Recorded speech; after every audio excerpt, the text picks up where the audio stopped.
If you can't remember the last time that you sliced into a grapefruit, that wouldn't be much of a surprise. Americans only eat an average of about 2.5 pounds of grapefruit a year, and since some people eat a lot more than that, that really means that many of us aren't even eating grapefruit at all. But the reason that that's strange is that grapefruit in, say, 1975 was among the most popular fruits in the nation. And at that time, we ate about 25 pounds per person per year. There are many reasons for the nearly 70% decline in the popularity of grapefruit in America, but among those reasons is the fact that grapefruit is, well, simply weird, with a weird history that deserves to be remembered. How weird is grapefruit? Very. Grapefruit is even weird by citrus standards. The website True Treats explains all citrus plants evolved in Asia, except grapefruit. The strange place of the sour fruit is illustrated in the history of citrus.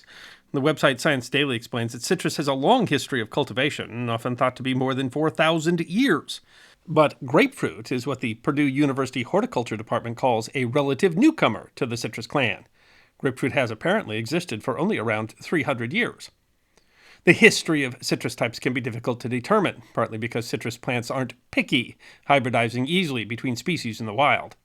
Science Direct explains that since citrus species can easily be hybridized between species, it's very difficult to accurately determine the number of species. But answers are being found via genetic sequencing, with numerous studies published this century that suggest there are as few as 3 progenitor species from which all cultivated citrus fruits are derived. Citrus medica, or citrons, Citrus reticulata, the mandarin, and Citrus maxima, the pomelo.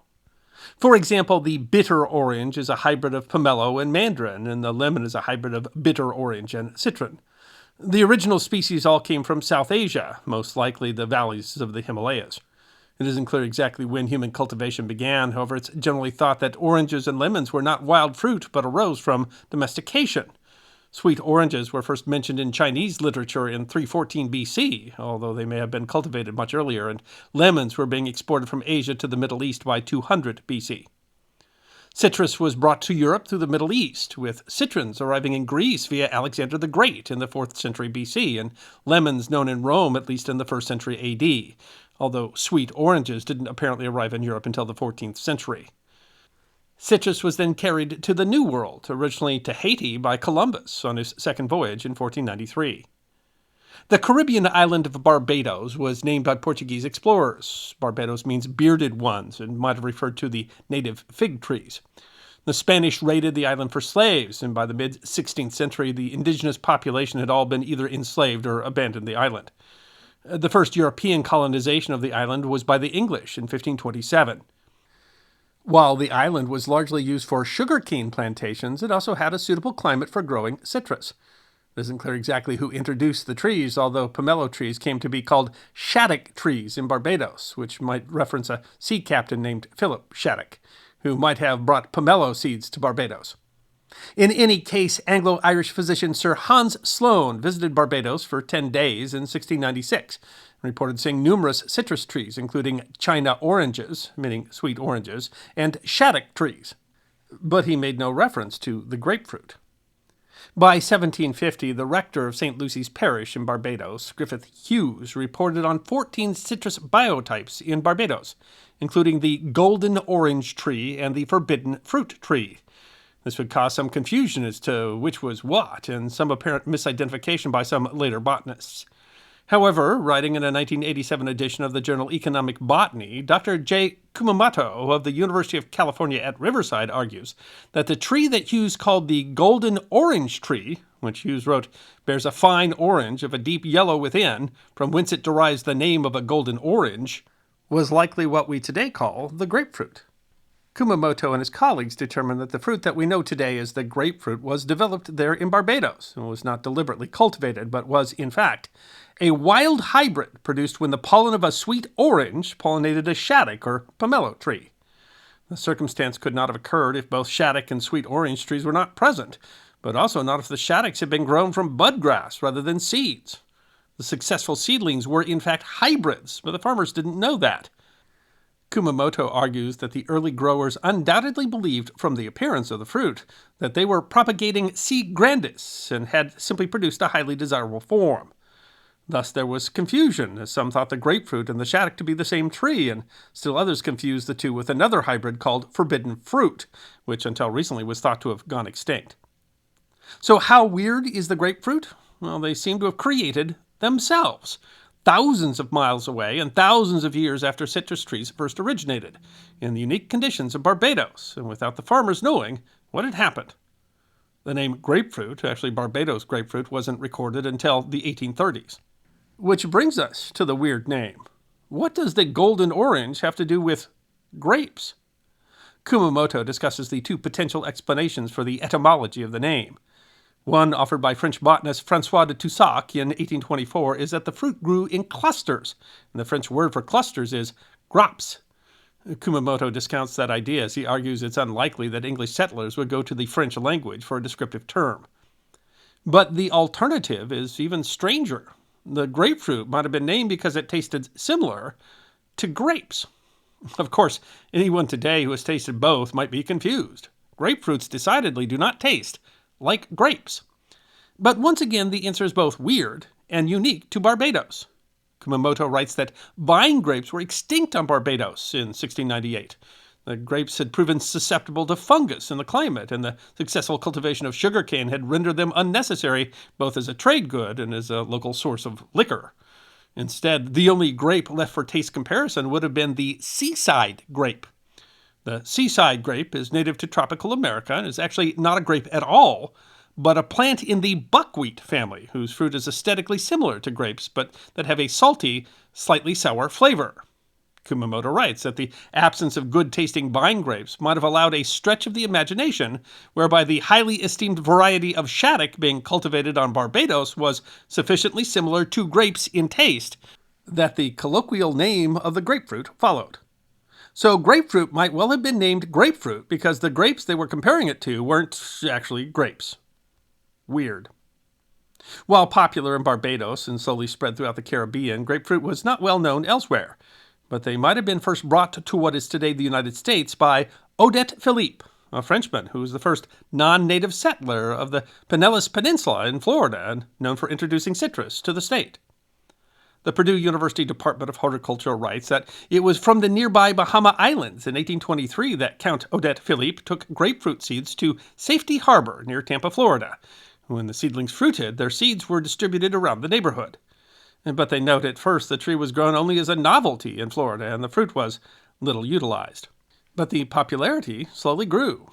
Purdue notes that a settler named John A. McDonald established the first grapefruit nursery in Florida in 1970, and a small demand arose in New York, imported from the West Indies in Florida. The Sarasota Tribune wrote in 2004 that Kimball Chase Atwood, known as a pioneer in the citrus industry, bought 265 acres of land north of the Manatee River and land in Bradentown in Manatee County in 1892. There he planted 16,000 grapefruit trees in 96 one-mile-long rows. Atwood Grapefruit Company, the Tribune writes, became the largest grapefruit grove in the world, with an annual production of 80,000 boxes of fruit. Dan Nosowitz, writing in a 2020 edition of Atlas Obscura, notes that it was citrus growing, and grapefruits in particular, that allowed South Florida to grow. It was the citrus groves down there that enticed anyone to even bother with the broiling, humid, swampy, hurricane-ridden malaria region. In the late 1800s, railroads were constructed to deliver the citrus, and grapefruit was a huge part of this, to the rest of the country and beyond. The railroads, he argues, made Florida accessible, leading to land development as a vacation stop. Florida as we know it today exists because of citrus, he writes. Meanwhile, Purdue writes, in 1904, Dr. David Fairchild was amazed to see one tree in the dooryard of Kennedy Ranch in southern Texas, where he thought the climate was too cold for it. He was told that the tree had been frozen to the ground, but had recovered. Fairchild predicted that the climate was too cold to support commercial growing, but by 1910, a grapefruit had become an important commercial crop in the Rio Grande Valley, and to a lesser extent in Arizona and desert valleys of California. And it was in Texas that the wild grapefruit again showed its flair. On March 30th, 1929, Albert E. Henniger of McAllen, Texas, noticed a strange fruit had dropped off a branch of a grapefruit tree of the Thompson pink variety. The fruit was seedless and showed a prominent blush. More grew on the branch, and Henniger was able to produce another tree from one of the limb's buds. The discovery led to his patenting the variety, characterized by a deep pink, almost ruby red color. The reddish, or ruby red variety was then planted extensively in Florida, where Purdue notes, by 1950, 75% of Florida's grapefruit crop was of the pink or red seedless type. By 1940, Purdue notes, the United States was exporting close to 11 million cases of grapefruit juice and nearly 1/2 million cases of canned sections. The industry began to grow worldwide. The fruit's popularity has partly been driven by grapefruit diets, which have been around under names such as the Hollywood diet and the 18-day diet, and popularized by the 1933 James Cagney film Hard to Handle, a comedy about a con man which has a subplot where he promotes a grapefruit diet to drive up the price of grapefruits. Diets featuring grapefruit have reappeared several times, although often discounted as fad diets, and in a 2006 edition of the Vanderbilt University News, described by some nutrition professionals as a mysterious urban dieting legend that was reported to contain enzymes that burn fat away or speed up metabolism. A 2022 article in the journal Nutrition Clinica says that the diet has no consensus in its definition or is often lacking in its contents.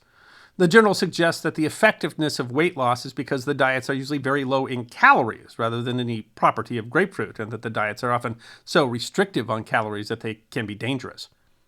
However, a 2006 study in the Journal of Medicinal Food discovered that eating fresh grapefruit helps to regulate insulin levels, prompting your metabolism to burn fat, and finding half a fresh grapefruit eaten before meals was associated with significant weight loss. Insulin resistance was improved with fresh grapefruit. Although the mechanism of this weight loss is unknown, the article writes, it would appear reasonable to include grapefruit in a weight reduction diet. In any case, by the 1970s, there was a general attitude that grapefruit was healthy food. And it was one of the most popular fruits in America and popular worldwide, becoming a significant export crop. Purdue notes in 1967-68, the U.S. accounted for 70% of the world crop. In 1980, Florida exported just under 10 million boxes, making grapefruit the state's most valuable export crop. So what happened to grapefruit? Well, one significant factor in the eventual decline in popularity is because, again, grapefruit is weird. A 2020 article in Atlas Obscura notes a startling discovery made by David Bailey, a researcher in clinical pharmacology in London, Ontario. The hard part about it was that most people didn't believe our data because it was so unexpected, he says. A food had never been shown to produce a drug interaction like this, as large as this, ever. A 2015 article in the Washington Post notes, few things have contributed more to a grapefruit's demise than the growing body of research that says that eating citrus could intensify the effects of some medications. The result actually came as a surprise. The study being conducted wasn't about grapefruit juice, but about the effects of alcohol consumption on a blood pressure drug. During the study, grapefruit juice was used to mask the flavor of pharmaceutical-grade booze for study participants. The result was the discovery that grapefruit, owing to a chemical in the fruit in uniquely high concentrations that protects it from fungal infections, binds to an enzyme that breaks down pharmaceuticals and thus significantly increases the absorption of them. This is a problem in that doses are generally determined based on the assumption that less will be absorbed. Grapefruit, in effect, makes it easier to absorb the drugs and, for some popular prescriptions, can then lead to an even possibly lethal overdose. To compound the problem, grapefruit has traditionally been more popular with the elderly, who are more likely to be prescribed many of the medications most affected, thus having an outsized effect on consumption. Doug Bornick of the Indian River Citrus League complained to the Post that the pill industry has propped itself up at the expense of the once robust citrus industry. It's kind of sad that people rely on a pill to make everything better. However, the drug interaction isn't the only factor affecting consumption. The Post notes increased competition from new fruits on the market, decreased general consumption of juice, a growing preference for more convenient fruits like apples, oranges, and bananas that are grab and go, and cost increases due to occasional frost and damage from hurricanes and a challenging new disease called citrus greening, all playing a role in the declining popularity of the fruit. And of course, there's still a strong market for grapefruit in the United States and worldwide. It's particularly popular in France. In 2024 has been a good recovery year for Florida citrus after several years of hurricanes and early frosts. And given grapefruit's penchant for reinventing itself, it might well make a comeback. Growers have been working on developing varieties that don't interact with pharmaceuticals for many years. But the history of the weird fruit that helped to make southern Florida, that despite its name doesn't taste anything like grapes, that mysteriously invented itself in a place where it really shouldn't have been, and that nearly met its demise in a study in Canada where it's too cold to grow, is definitely history and deserves to be remembered. I hope you enjoyed watching this episode of The History Guy, and if you did, please feel free to like and subscribe and share The History Guy with your friends. And if you also believe that history deserves to be remembered, then you can support The History Guy as a member on YouTube, a supporter on our community at Locals, or as a patron on Patreon. You can also check out our great merchandise shop or book a special message from The History Guy on Cameo.